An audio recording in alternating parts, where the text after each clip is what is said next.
bakal calon presiden dan bakal calon wakil presiden telah resmi mendaftarkan diri ke KPU. Pulau Jawa diprediksi jadi tempat paling sengit bagi para calon presiden dalam berkompetisi. Mengapa Pulau Jawa jadi target perolehan suara utama? Menurut data dari KPU, sebanyak 56% dari total pemilih nasional itu ada di Pulau Jawa. Itu artinya jika ingin mengamankan perolehan suara di Pilpres, menjaring suara pemilih di Jawa sebanyak-banyaknya bisa jadi kunci kemenangan. Lalu bagaimana peta kekuatan masing-masing bakal calon presiden khususnya di Pulau Jawa? Lembaga Survei Indonesia telah membuat survei nasional yang terhitung dari tanggal 16 hingga 18 Oktober 2023. Di wilayah DKI Jakarta, baca pres Anies Baswedan memiliki elektabilitas tertinggi, yakni sebesar 36,3%. Kemudian disusul dengan elektabilitas Ganjar Pranowo di 28,8% dan disusul yang terakhir adalah Prabowo Subianto di angka 23,5%. Sementara sisa responden sebanyak 11,4% tidak tahu dan tidak menjawab. Kita bergeser ke wilayah Banten, saudara. Hasil survei juga menunjukkan bahwa elektabilitas Anies di posisi pertama dengan angka 43,9%. Sementara elektabilitas Prabowo Subianto di posisi kedua dengan 42,9% dan posisi paling buncit yakni Ganjar Pranowo dengan elektabilitas 10,6%.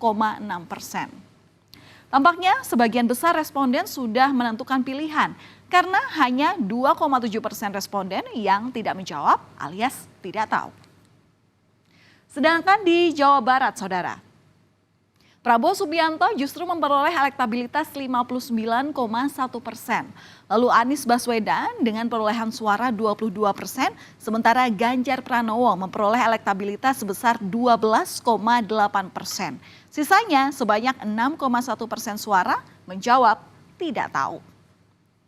Kemudian saudara, bicara tentang kekuatan elektabilitas 3 capres di Jawa Tengah yang merupakan kandang banteng dan juga daerah istimewa Yogyakarta. Survei dari LSI menunjukkan bahwa Ganjar Pranowo memiliki elektabilitas 50,8%. Prabowo Subianto 22%, lalu Anies Baswedan sebesar 10,4%. Sisanya 16,8 responden masih menjawab tidak tahu akan memilih siapa. Baca pres Ganjar Pranowo di sini optimistis memastikan bahwa Jawa Tengah akan tetap menjadi lumbung suara PDIP meski Prabowo turut menggandeng Wali Kota Solo Gibran Rakabuming Raka sebagai bacawa pres untuk menjaring suara pemilih Jawa Tengah. Dari kandang banteng, sekarang kita lihat kekuatan elektabilitas di Jawa Timur yang mana itu merupakan basis suara NU yang juga jadi rebutan. Elektabilitas Ganjar Pranowo sebesar 50,2%.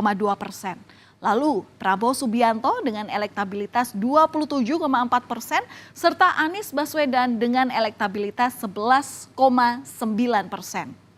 Sisanya 10,4% responden masih menjawab tidak tahu. Dan meski dalam beberapa survei, elektabilitas Anies dan Caimin di Jawa Timur belum melebihi calon lain. Caimin optimistis dapat memenangkan Pilpres kali ini bersama dengan Capres Anies Baswedan. Lalu bagaimana elektabilitas ketika 3 capres ini dipasangkan dengan cawapresnya? Dari hasil survei LSI yang dilakukan pada tanggal 16 sampai dengan 18 Oktober, elektabilitas Prabowo dengan Gibran Rakabuming Raka memperoleh elektabilitas sebesar 35,9%. Lalu pasangan Ganjar Pranowo Mahfud MD dengan elektabilitas 26,1%. Kemudian yang terakhir, Anies Baswedan dan juga Muhaimin Iskandar sebesar 19,6%. Sisanya ada 18,3% menjawab tidak tahu. Nah, suara-suara pemilih yang belum menentukan pilihan ini akan jadi potensi untuk diperebutkan dan mendulang suara.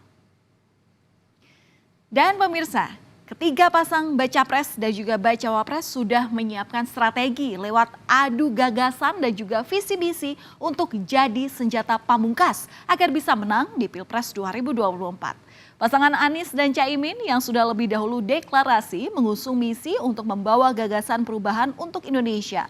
Alasannya mereka ingin semua warga di Indonesia merasakan kemakmuran yang merata.